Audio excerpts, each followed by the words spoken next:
Hello everyone. Before we start, don't forget to like, subscribe, and leave a comment telling us where you're from and what time it is.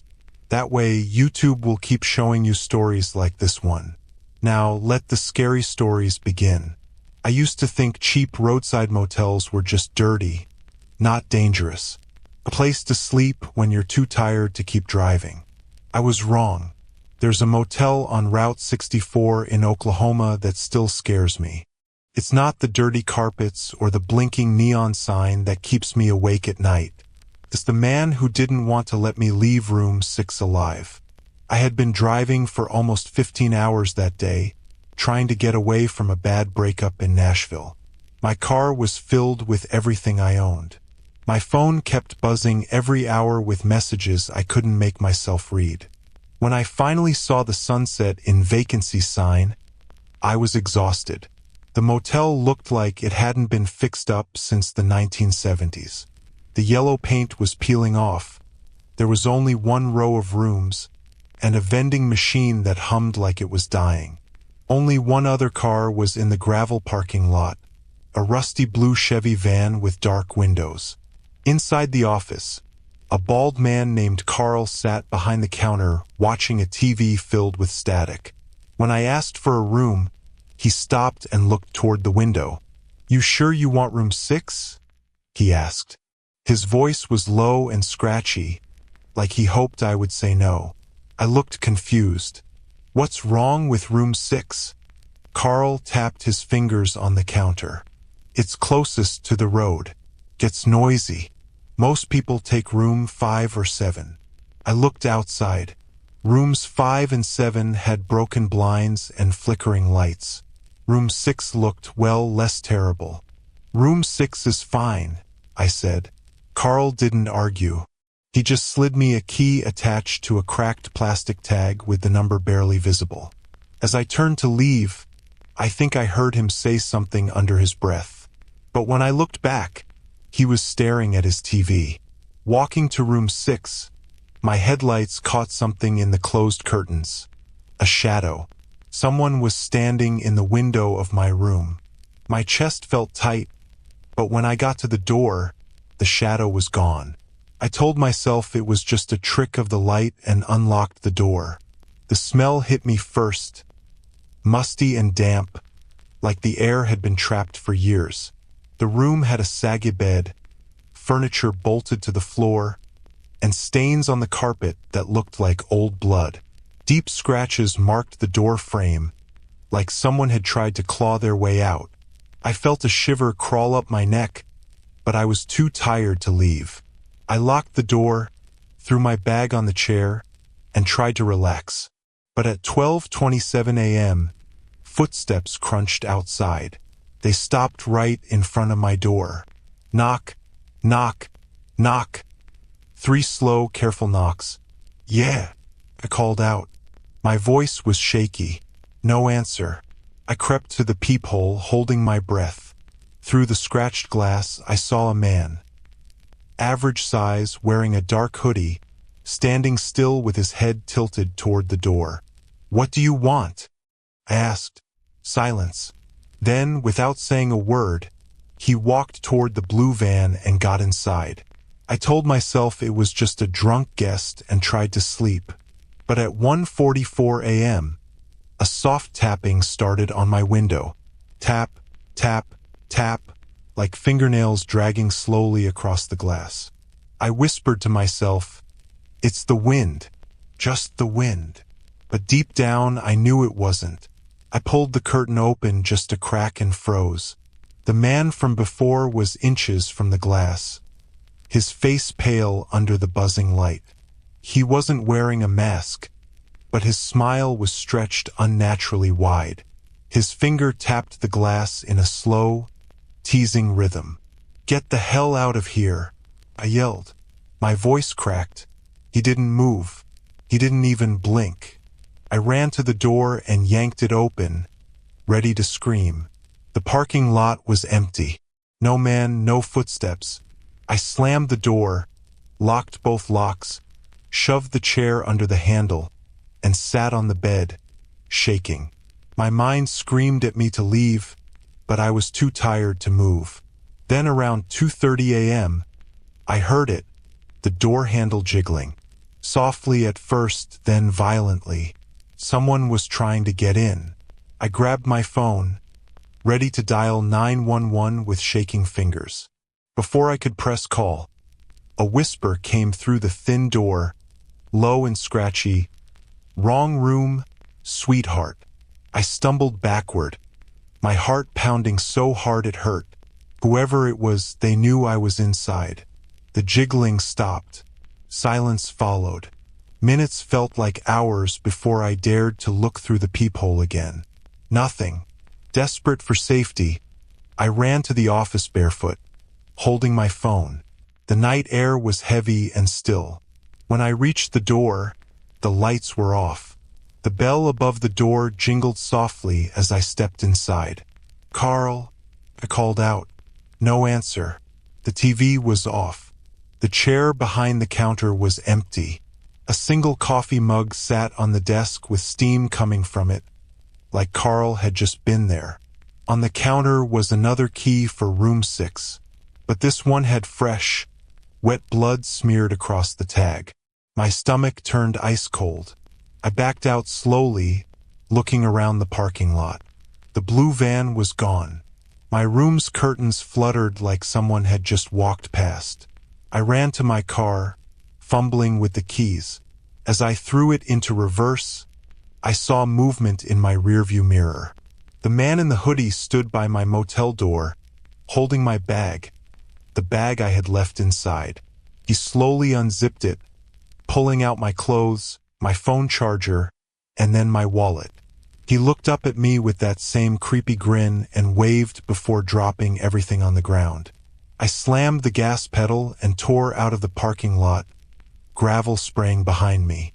My hands shook so badly I could barely hold the wheel.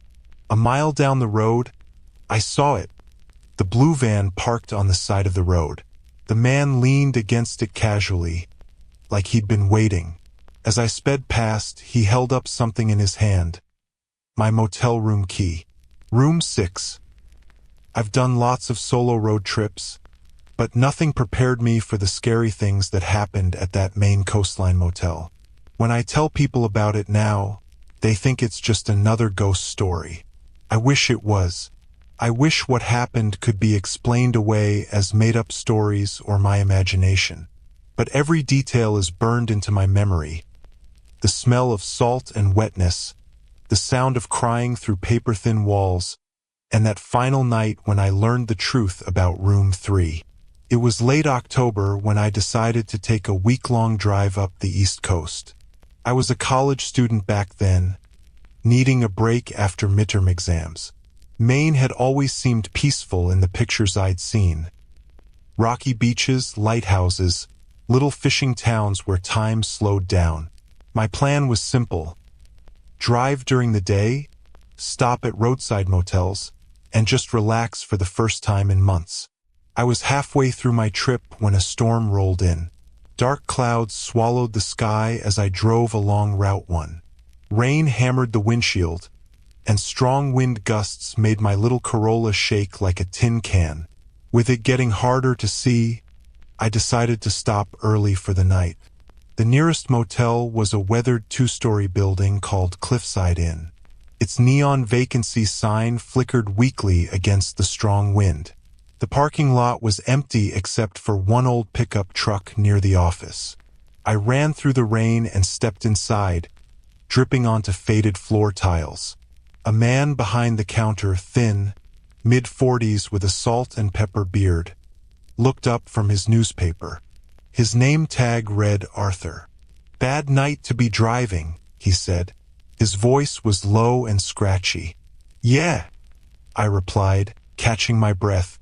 "I just need a room for one night." He flipped through a worn book and handed me a brass key attached to a faded red tag. "Room 4. Just you." "Yeah," I said. Arthur nodded. "You'll be next to room 3, but don't worry. She doesn't bother anyone." I stopped. "She? Older guest," he said casually. "Keeps to herself." I thanked him, grabbed my bag, and headed out into the rain. The motel was shaped like an L, with rooms along a balcony overlooking the crashing waves below. Room 4 was at the far end, its paint peeling, the door swollen from the salty air. I unlocked it and stepped inside. The room was exactly what you'd expect from a seaside motel. Cheap flowered bedspread, buzzing light, the faint smell of dampness that clung to the curtains. But it was clean enough, and after a long day on the road, that was all I needed. After a quick shower, I climbed into bed and listened to the storm outside. Waves crashed against the cliffs. Wind howled through cracks in the old window frame. Thunder rumbled far away. I was just falling asleep when I heard it. Sobbing. Soft, muffled crying coming from the wall beside my bed. The wall that connected my room to room 3. I sat up, my heart beating faster. It wasn't the wind or the storm. It was definitely a woman's sobs, broken and shaky, like someone crying quietly into a pillow. I waited, thinking it would stop. Didn't. I got up and pressed my ear to the thin wall. The crying grew clearer. A voice, frail and trembling, said something I couldn't understand, followed by another long, sad sob. I felt more sad than scared. Whoever she was, she sounded completely heartbroken. I thought about knocking on her door and asking if she was okay, but it felt like I'd be bothering her. Maybe she was sad about something private. Eventually, I was too tired and forced myself to sleep. The next morning, sunlight poured through the curtains. The storm had passed, leaving the air heavy and fresh with the smell of salt spray. I went down to the small restaurant next to the office for breakfast. Arthur was there, sipping coffee in a corner booth. I walked up to him. "Hey, I heard someone crying last night in room 3. Is she okay?" Arthur froze for a second, then shrugged. "She's quiet, keeps to herself. I wouldn't bother her. Does she need help?" I asked. Arthur's eyes got harder. Best to let her be. Something about the way he said it made me stop asking. I spent the day exploring the rocky shoreline, taking pictures of lighthouses, and buying souvenirs from tiny gift shops. By evening, I'd almost forgotten about the crying. But that night, it came again. Around 11 p.m., as I lay reading in bed, the sobbing started. This time it was louder, closer, like the woman was sitting right on the other side of the wall. Between sobs, I heard faint, unclear whispers. My skin prickled with fear. I finally decided to check on her. I put on my shoes and stepped outside. The hallway was empty, the salty breeze chilling my damp hair. I walked to room 3 and knocked softly. "Hello? Are you okay?" I asked. No answer. I knocked again, louder this time. "Ma'am, I just want to make sure you're all right." From inside, the sobbing stopped suddenly. Silence pressed against the door. Then, so quietly I almost missed it, a scratchy voice whispered, "Don't open it." I stepped back, my heart pounding. Before I could respond, footsteps echoed down the balcony. Arthur came out from the stairwell, frowning. "What are you doing?" he asked quietly. I heard her crying," I stammered. "She told me not to open it." Arthur's face tightened. He stepped between me and the door. "Go back to your room. Now, she doesn't like visitors." Confused and unsettled, I obeyed. But that night I barely slept. The next day I couldn't shake it. I was so curious. I watched room 3 from my window all morning. No one came or went. The curtains stayed shut. It looked completely empty. When I asked the restaurant waitress about it, she went pale. "Don't talk about room 3, she said, her voice shaking. She hurried away before I could ask more. That evening, as I packed to leave early the next morning, the crying started again. Only this time it wasn't just sobbing. Through the wall, I heard the frail voice whispering words that chilled me. He's still here, watching me, waiting. I froze, holding my phone. The voice grew louder and panicked. He never left the room. Don't open the door. Please, please don't open. Then came laughter, high-pitched, twisted laughter that didn't sound like the same woman. It echoed through the wall, filling my room like a wave of craziness. I ran outside, my heart hammering. Rain had started again, wind whipping through the balcony. I pounded on room 3's door. "Ma'am, who's in there with you? Do you need help?" The laughter stopped instantly. Silence. Then, very slowly, I heard scraping, like furniture being dragged across the floor inside room 3. The sound moved toward the wall connecting to my room, stopping right where my bed sat on the other side. I backed away, terrified. That's when I noticed something I hadn't before. A thin, almost invisible line along the far wall of my room. I pulled back my bed, revealing a hidden connecting door between rooms 3 and 4, painted over long ago but not sealed. Its old brass handle gleamed faintly in the lamplight. As I stared, holding my breath, the handle turned slowly from the other side. I stumbled back, hitting the nightstand. The handle clicked. The door creaked open a tiny bit, showing total darkness beyond. The sobbing started again, louder than ever, mixed with wet, gurgling breathing. I ran from the room, sprinting down the balcony to the office. Arthur stood behind the counter, pale and sweating, like he knew exactly what had happened. "What the hell is in room 3? I demanded. He looked at me with haunted eyes and finally whispered, "No one's checked into room 3 for 15 years. Not since." He trailed off, swallowing hard. "Since what?" I pressed. Arthur's eyes shifted to the rain outside. "Since the night the old woman killed her husband and hung herself by that connecting door. Police boarded it up, but she never left." I wanted to scream at him for not warning me, but something made me stop. From down the hallway, room 3's door swung open on its own with a loud creak. Arthur's face went completely white. "Get in your car. Don't stop driving." I didn't need to be told twice. I grabbed my bag and keys, my heart hammering.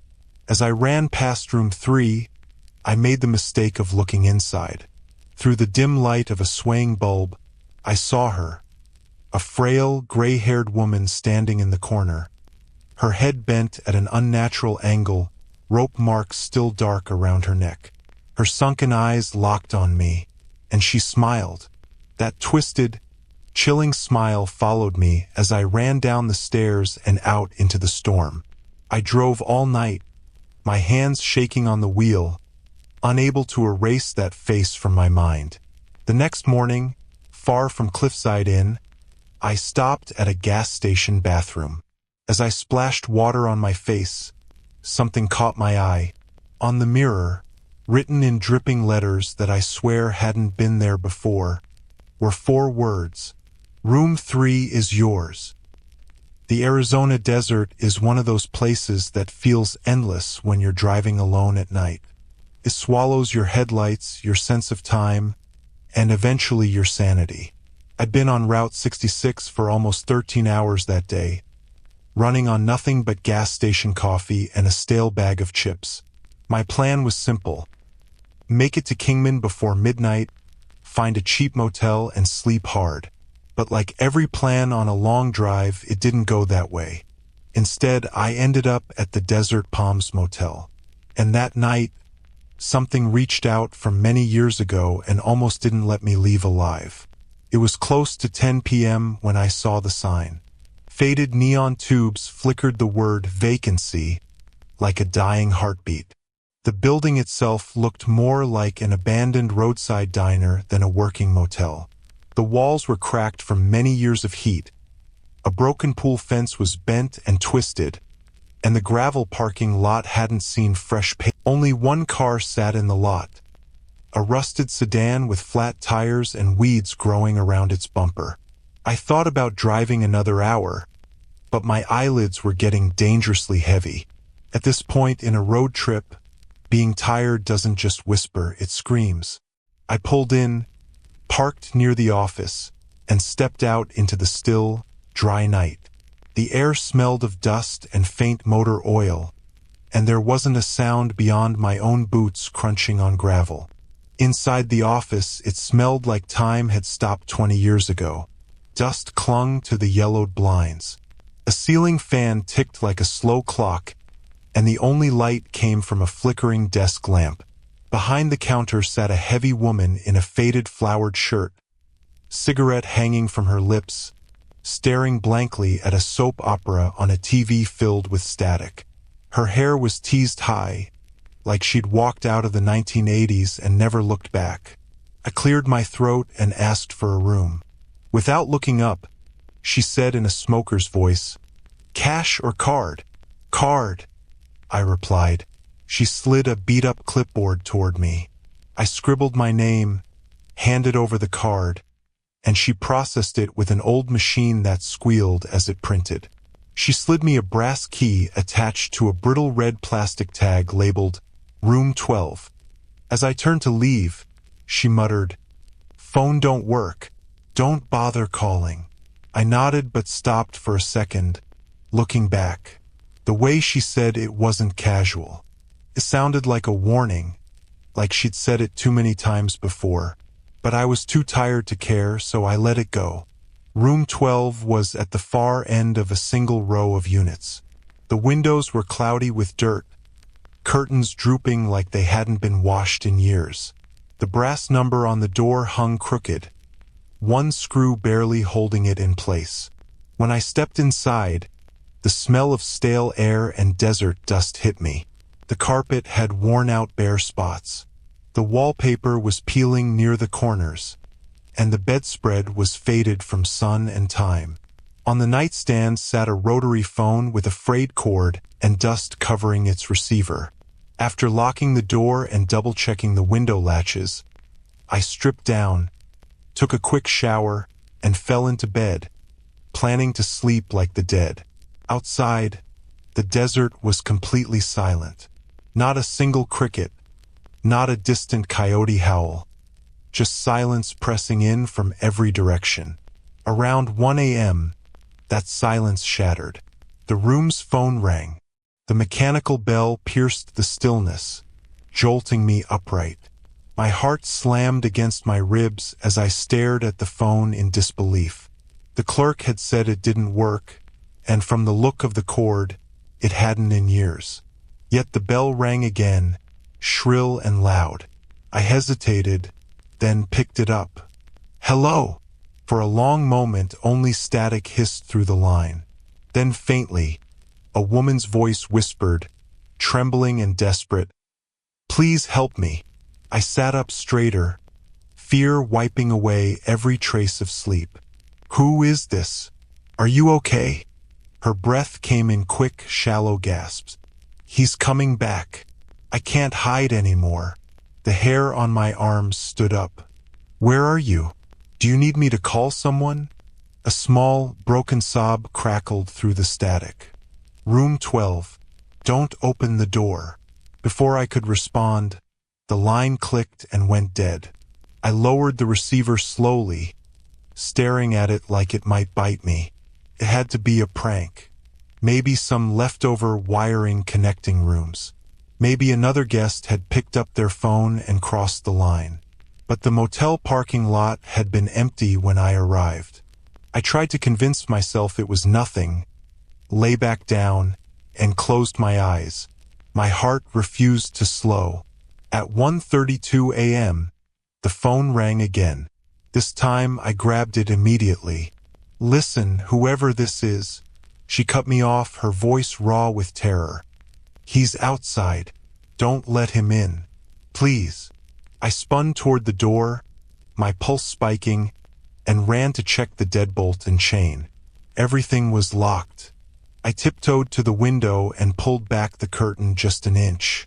The parking lot stretched empty under the buzzing security light. No movement, no sound.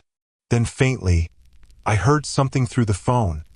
A low, grinding laugh that made my skin crawl. The woman's voice dropped to a whisper, nearly silent over the static. "You're already dead." The line clicked again. I set the receiver down, my hands shaking. Sweat dampened my shirt despite the cool night air. I decided I wasn't waiting for whatever this was to get worse. I stuffed my clothes into my bag and slung it over my shoulder, my heart pounding in my ears. When I swung open the door to leave, the world froze. Across the lot, under the sputtering light, stood a man. He was tall, broad-shouldered, dressed in a filthy white t-shirt and jeans darkened with stains. His face was shadowed, but I could see the faint glint of something metallic in his hand. A brass motel key dangling from a red tag. He didn't move, didn't speak, just watched me. "Hey!" I called out, trying to sound braver than I felt. He didn't react. I stepped back, slammed the door, and threw the deadbolt. My breathing turned ragged. I wanted to call 911, but my phone showed no service. The motel's location might as well have been on another planet. The phone rang again, loud and shrill. I hesitated only a second before grabbing it. "Who are you?" I shouted. The woman's voice came through in sobs. "Don't open it. He's already inside." My blood turned to ice. I spun around, my eyes sweeping the room. Empty. Closet open. Bathroom clear. But every hair on my body screamed that I wasn't alone. 3 heavy knocks shook the door. I froze, slowly lifting the receiver back to my ear. "Run," she whispered. "Run before he locks you in forever." The line went dead. I didn't think. I just moved. I shoved my bag over my shoulder, unlocked the door, and ran into the night. Gravel crunched under my boots as I sprinted to my car. The man by the light was gone. The lot was eerily still. I fumbled the keys, finally got into the driver's seat, and tore out of the lot, tires kicking up a cloud of dust. For 20 miles, I didn't look back. I gripped the wheel so hard my knuckles ached. The desert blurred past, headlights tunneling through darkness. By the time the fear began to fade, the first hint of dawn crept across the horizon. Relief was short-lived. Without me touching it, my car radio switched on, static hissing loud in the cabin. Then, through the static, that same trembling voice whispered, "Don't let him in again." I whipped around in my seat, and my heart nearly stopped. In the back seat sat the man from the motel, silent, smiling, holding up the brass key to room 12. I never used to think much about motels. They were just pit stops on the way to somewhere better, a place to sleep, nothing more. But after what happened in southern Illinois, I'll never see them the same way again. I don't talk about this night often, not because I don't remember, but because I remember it too clearly. Every sound, every smell, every detail is burned into me. I still have dreams about that man and his horrible smile. And when I wake up sweating in the dark, I swear I can still hear the creak of that basement door. It was the summer before everything changed. My wife Sarah and I were on a road trip with our 6-year-old son, Jamie. We were driving from Minnesota down to Tennessee to visit her parents. Jamie was in the back seat watching cartoons on a tablet with his headphones on, the screen's glow bouncing off his face in the rearview mirror. It had been raining on and off all day, and by the time we crossed into Illinois, the storm had started to get serious. Tons of rain hit the windshield, and the sky had turned that sick, bruised yellow that always means trouble. Somewhere along Route 45, our GPS stopped working because of a car crash, and before we knew it, We were in unfamiliar territory. 2-lane roads, no street lights, and nothing around but cornfields and black trees shaking in the wind. By 9 p.m., it was clear we weren't going to make it to our next planned stop. Jamie had fallen asleep with his head against the window, and Sarah looked exhausted. That's when we saw it. A glowing neon sign flickering through the sheets of rain. Green Hollow Motor Lodge. Vacancy. The building behind it looked small and old, tucked between rows of trees like it was trying to stay hidden. Still, I pulled in. The gravel lot was slick and muddy, and only 2 other cars were parked outside. The storm was getting worse, and the last thing I wanted was to be on the road when the lightning started dancing across the sky. I told Sarah to stay in the car with Jamie while I ran inside. The lobby was surprisingly clean, with fake wood paneling and a working fireplace that crackled warmly. It smelled faintly of pine cleaner and something else I couldn't figure out at the time. Something metallic just beneath the surface. The man behind the desk looked up and smiled wide as I came in. He was maybe in his late 50s, really thin with salt and pepper hair slicked back and a pressed flannel shirt tucked into dark pants. His name tag read Martin. "Rough night," he said. Friendly but a little too cheerful for the weather. "You got perfect timing. Just had one room open up." I asked how much and he waved it off like it didn't matter. "You folks look tired. I'll give you a deal. Room 5 right near the end. Quietest room in the lot." I thanked him, handed over my card, and signed the check-in paper. That's when he offered to help carry our bags. "I insist," he said, already stepping around the counter. "Storm like this, no need to make 2 trips." Something about the way he said it rubbed me the wrong way, like he'd been waiting for us. But I didn't argue. I figured he was just being old-school polite like some people are in these small towns. We got Jamie into the room and put him straight to bed. He didn't even move when we tucked him in, the day's drive having drained him completely.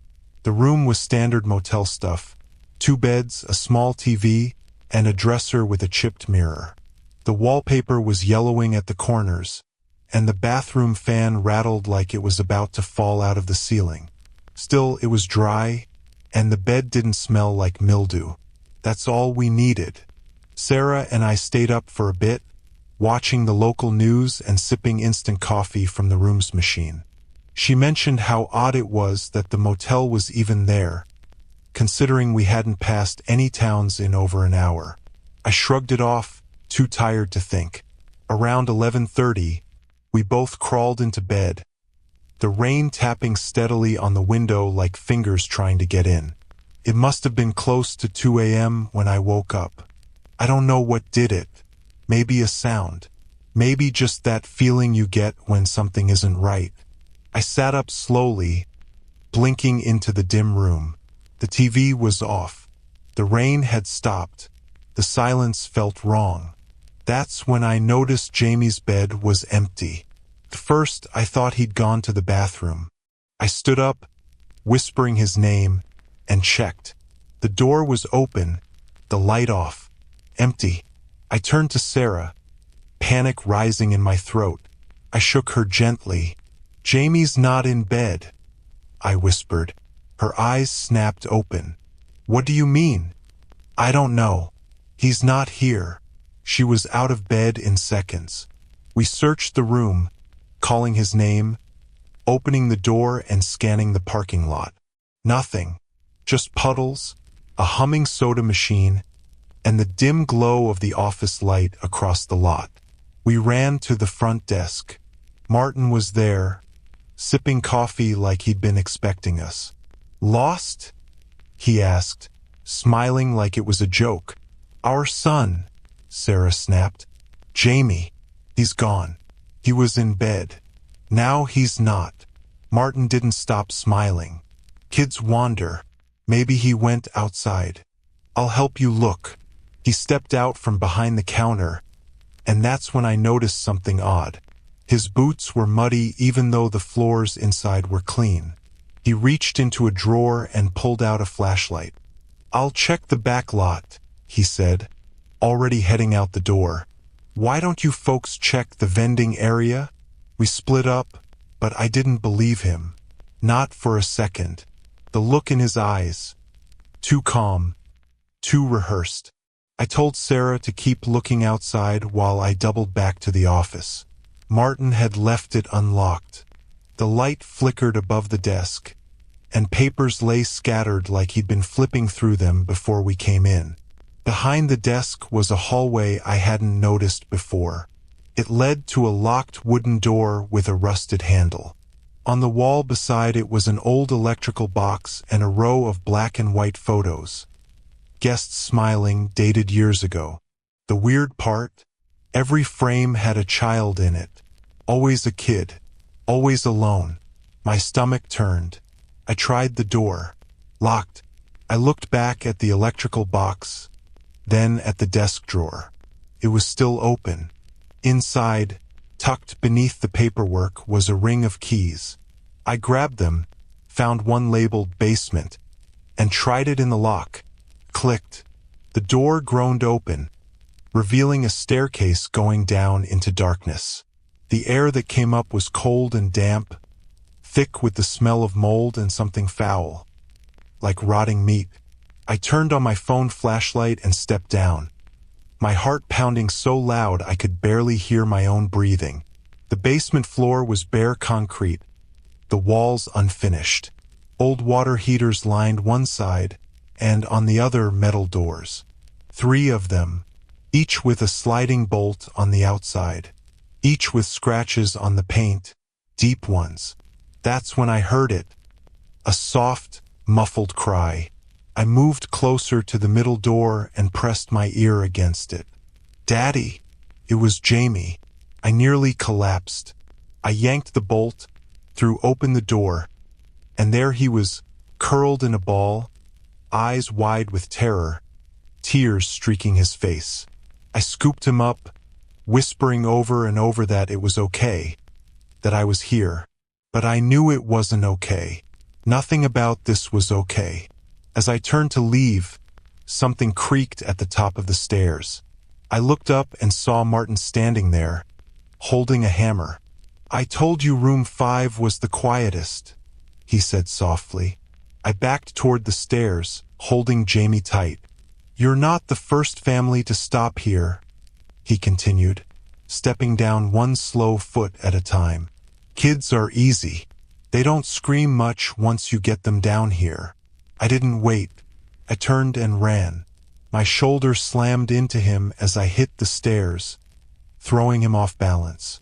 I tore through the hallway back into the office and out into the night. Sarah saw us and screamed with relief, running to meet us.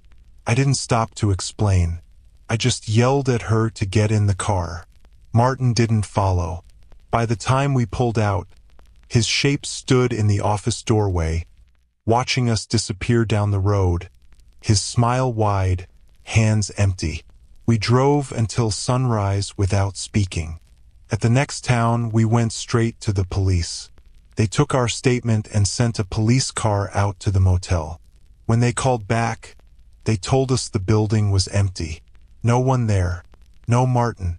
No office records. No basement. But Jamie remembers.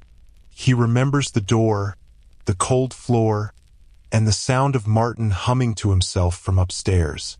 And I remember what I saw on the wall behind the front desk right before we left. There was a photo frame turned face down on the shelf. I flipped it over. It was a black and white photo of a smiling boy, blonde, 6 years old. Underneath it, in faded ink, was a name. Jamie. Room 5.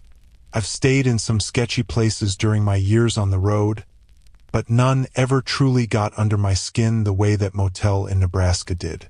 You get used to dirt, paper-thin walls, even the occasional cockroach. But what you never get used to is feeling watched. Like truly watched. Not by security cameras or nosy neighbors, but by something hidden, something on purpose. I was headed west for a trade show in Colorado. I'm a salesman for a machinery distributor, so my life's pretty much all long drives, bland diners, and cheap motels. That particular night, a storm had rolled in fast, big Midwest lightning bolts slicing through the sky like flashbulbs, thunder shaking the road beneath me. I was somewhere just past York, Nebraska, when the radio warned about flash floods up ahead. I didn't want to risk hydroplaning with a trunk full of expensive demo gear, so I pulled off at the next exit. There wasn't much around, just a lonely gas station and an old motel tucked behind a row of dying pine trees. Its sign buzzed like it was struggling to stay lit, flickering, Sleepy Pines Motel, vacancy. It looked like it had seen better decades. The paint was faded. A few rooms had curtains hanging half off the rods, and the roof had a noticeable sag near the corner office. But I was dead tired, and you can't choose 4-star hotels at midnight in a thunderstorm. I pulled in. The lobby was dimly lit with faded green carpet and an old countertop that had deep cigarette burns on its edge. Behind the counter stood a pale, wiry guy in his late 50s, maybe older, with slicked-back gray hair and wire-rimmed glasses. He wore a brown-collared shirt that looked like it hadn't been washed in a week. He looked up, barely interested, and said, "One night." I nodded. "Yeah, got a king. Only got doubles," he mumbled. $42. Cash or card?"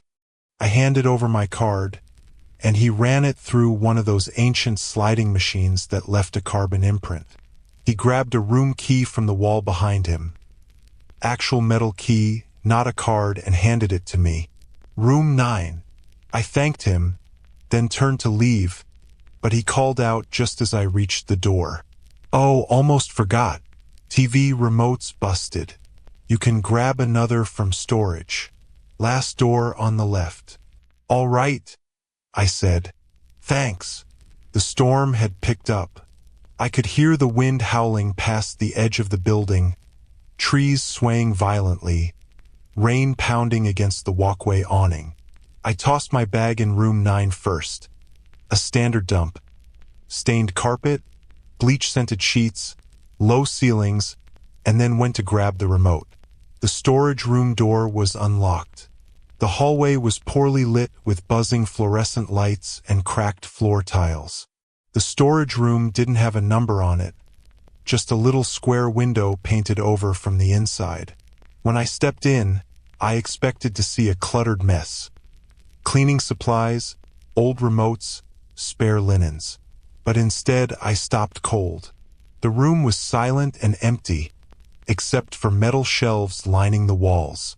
Dozens, maybe hundreds, of VHS tapes lined the shelves, each neatly labeled in black marker. Every one of them had a name, a room number, and a date. Frank C., Room 4, November 2nd, 06. Lisa M., Room 7, June 3rd, 09.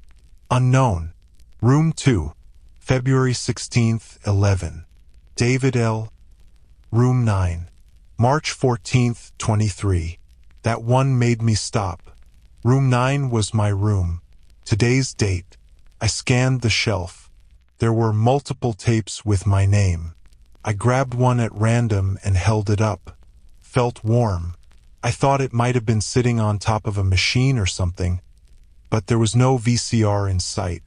I turned off the light, closed the door behind me, and walked quickly back to my room, my heart suddenly thudding a little harder. Once inside, I checked the corners of the ceiling. No visible cameras, no blinking lights. The only electronic device in the room besides the lamp was the busted TV. I pulled my bag in front of the door just in case. On top of the old wooden dresser sat a VCR. My stomach sank. The TV was one of those bulky old combo sets with a built-in tape player. I told myself not to be stupid. Probably a clerical error. Maybe some other David L. stayed here before. Maybe the tapes were just old. But then again, that label was too specific. Against better judgment, I popped the tape in. It whirred quietly, and the screen crackled to life. First, just static. Then the screen blinked black, and then it was me, sleeping, in this room. Same clothes, same layout, same open duffel bag on the floor. I was watching footage of me sleeping, recorded from a high angle in the corner of the room where no visible camera existed. I jumped up, scanned the ceiling again. Nothing. No smoke detectors, no holes in the drywall. But on the screen, the footage continued.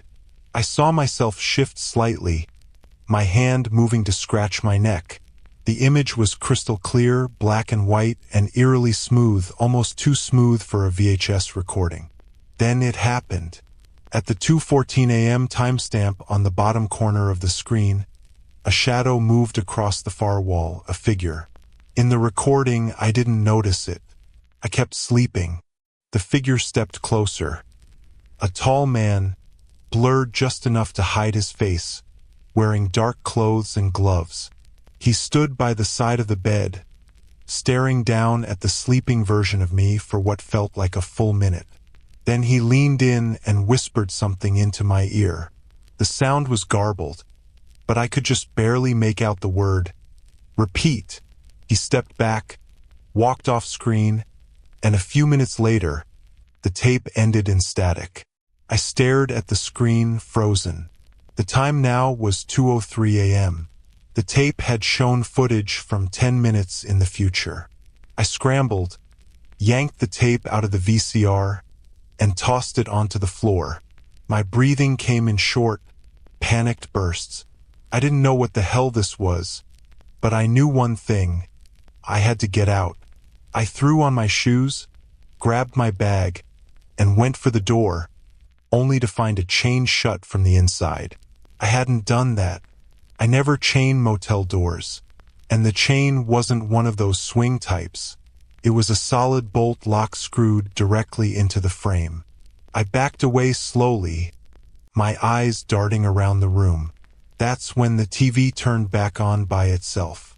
No tape. The screen showed static, and then a new image appeared. A live feed. Me, standing in the middle of the room, staring at the television. And behind me, the same dark figure. I spun around. The room was empty, but on the TV, the figure remained, just standing there, watching me. My head swam. I grabbed the lamp and smashed the screen.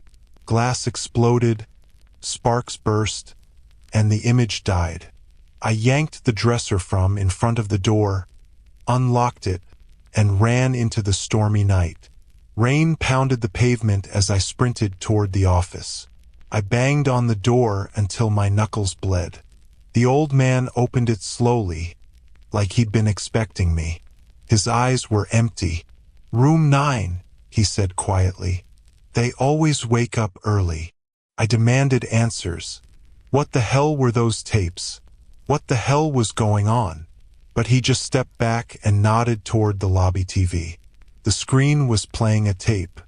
It was me again. Only this time, I was screaming, trying to kick in the door. Blood on my hands. "Please," I begged him. "I'll call the cops.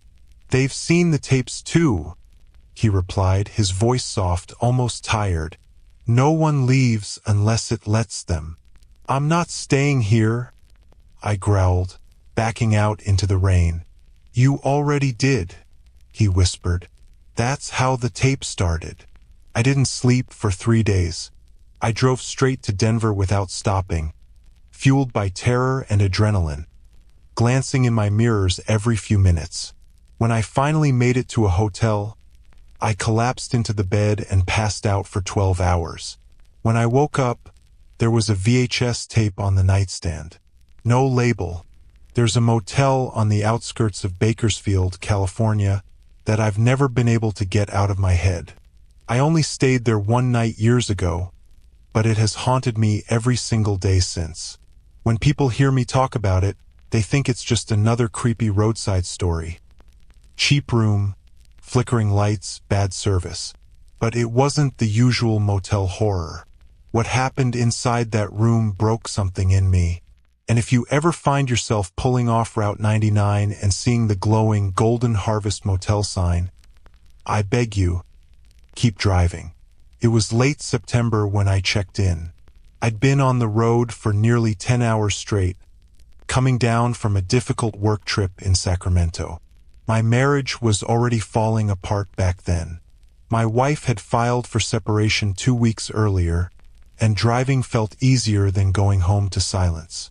By the time I reached Bakersfield, I was running on gas station coffee and a stomach full of worry. I just needed a bed for the night before continuing south in the morning. The Golden Harvest didn't look too bad from the road. Yellow neon letters buzzed above the office, promising clean rooms, low rates, and free Wi-Fi.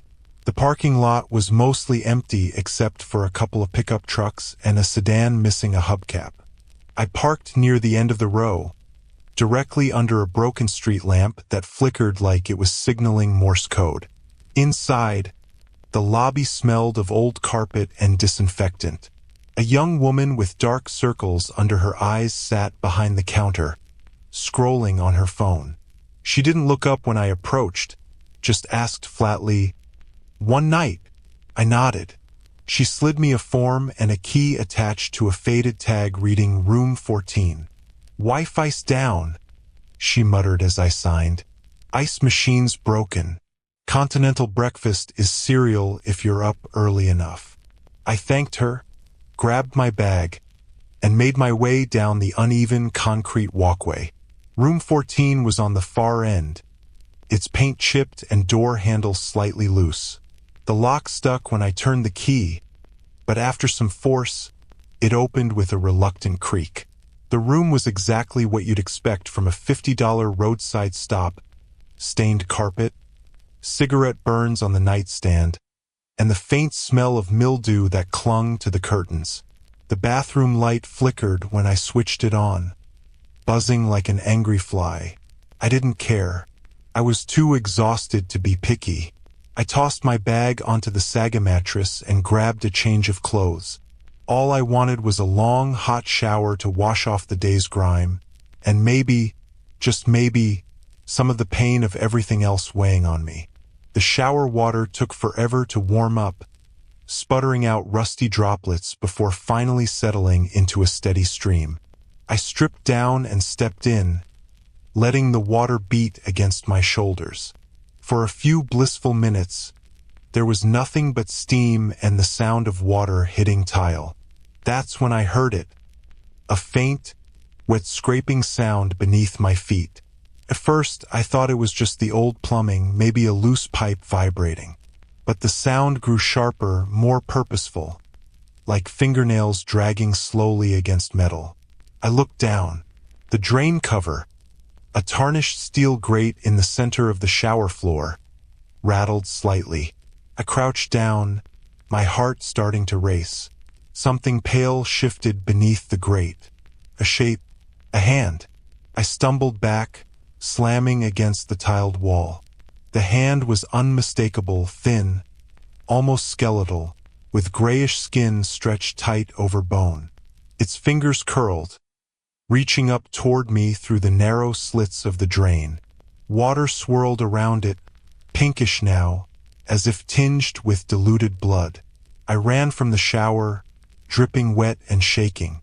My logical mind tried to explain it away. A rag, a trick of light, exhaustion. But deep down, I knew better. I stood there for several minutes, breathing hard, staring at the drain from the doorway. The hand had vanished. Eventually, against all instinct, I convinced myself I'd imagined it. I was overtired, emotionally wrecked, hallucinating under the stress. I toweled off, got dressed, and sat on the edge of the bed, trying to calm my nerves. That's when I heard crying. Soft, muffled sobs echoing faintly through the bathroom tiles. I froze, every muscle locked. The sound wasn't coming from outside or another room. It was coming from below. Grabbing my phone for light, I stepped cautiously back into the bathroom. The shower drain sat still, water now gone. The sobbing continued, low and heartbreaking, like a child trying not to be heard. "Hello!" My voice trembled. "Is someone down there?" The sobbing stopped suddenly. Silence stretched so long it roared in my ears.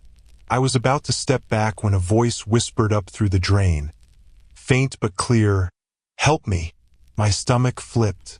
It was a girl's voice, fragile, desperate. I knelt by the drain, my hands trembling. "Who are you? How are you down there?" No answer. Just a wet, guttural cough, followed by another whisper. "He put me here. Please don't let him." My phone slipped slightly in my sweaty grip. My mind raced. Had someone fallen into a crawl space or maintenance shaft under the motel? I told myself I needed to call the front desk. Get help. I sprinted out to the lobby, barefoot and frantic. The young woman at the counter barely looked up. "There's someone trapped under my bathroom," I panted. I heard her crying. She said someone put her there. The clerk's face drained of color. She glanced nervously toward the hallway behind her before whispering, "Keep your voice down. What the hell is going on?" I demanded. She shook her head, her eyes wide and darting. "You need to leave. Now, just go." I slammed my hand on the counter. "Not until you tell me what's happening." Tears welled in her eyes. "Please, if he knows you heard her." She cut herself off, her voice cracking. "Just leave before it's too late." Before I could press her, a door creaked open in the back hallway. A man emerged, a massive figure in a grease-stained maintenance uniform, bald head gleaming under the fluorescent light. He had a smile that didn't reach his cold, dead eyes. "Everything okay out here?" he asked, his voice smooth but dripping with threat. The clerk flinched, nodding quickly. "Just a guest asking about towels." He looked at me for a long moment, that unsettling smile never fading. Then he disappeared back into the hallway. I didn't know what to do. Every instinct screamed at me to grab my stuff and run. But the memory of that girl's broken whisper anchored me in place. Couldn't just leave. Back in room 14, I locked the door and pushed the dresser in front of it. My pulse thundered as I knelt by the drain again. "Are you still there?" I whispered. A pause. Then faintly, "Please don't leave me here." I swallowed hard. "Who did this to you?" She sobbed softly. "The man. The one who smiles. He takes us, puts us down here. We never get out." Rage and terror twisted in my gut. I needed proof. I grabbed my multi-tool from my bag and pried at the rusty screws holding the drain cover. They fought me, screeching loudly, but one by one, they loosened. I lifted the grate and held my phone light over the opening. What I saw will haunt me forever. A pair of wide, sunken eyes stared up at me from the darkness. A girl, maybe 10 or 11, her filthy hair plastered to her tear-streaked face. Her tiny skeletal hands reached toward the opening, fingers trembling. "Help me," she whimpered. I choked back a sob. "I'm going to get you out." She shook her head weakly. "You can't. Too far down. Please tell my mom." Before I could respond, heavy footsteps thudded outside my door. The dresser rattled as someone pushed against it, testing the barricade. The girl below me started to panic, whispering frantically, "He knows you're here. He hears everything." The door handle twisted violently. A low, calm voice drifted from the other side. "Sir, you having trouble with the water? Need some help?" It was the maintenance man. I held my breath, my heart slamming so hard it hurt. The girl whimpered softly. The handle rattled again before his footsteps slowly walked away down the walkway. I whispered to her, tears streaming down my face, "I'll get the cops." I'll make them dig this whole place up if I have to. She gave me the faintest, broken smile. No one ever comes. They don't believe. We stay down here forever. I wanted to reach down and pull her out myself, but the hole was impossibly narrow.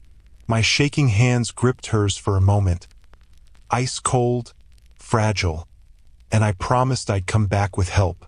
I fled that room, didn't even grab my bag. I drove straight to the nearest police station and told them everything. They humored me with a wellness check, but when they came back, they said the motel's plumbing was standard. No access spaces under the showers, they claimed. They checked room 14. Nothing unusual. I begged them to dig, to tear up the floor. They wouldn't, said I was overtired, hallucinating.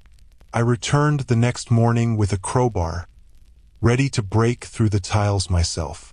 The Golden Harvest Motel was gone. Not closed, not burned down, gone. In its place was an empty, weed-choked lot. No buildings, no sign, like it had never existed. I know what I saw. I know who I held in my hands. Every night I dream of her voice echoing up through that drain, whispering for someone, anyone, to save her. And every morning when I shower, I swear I feel her fingers brushing my ankles.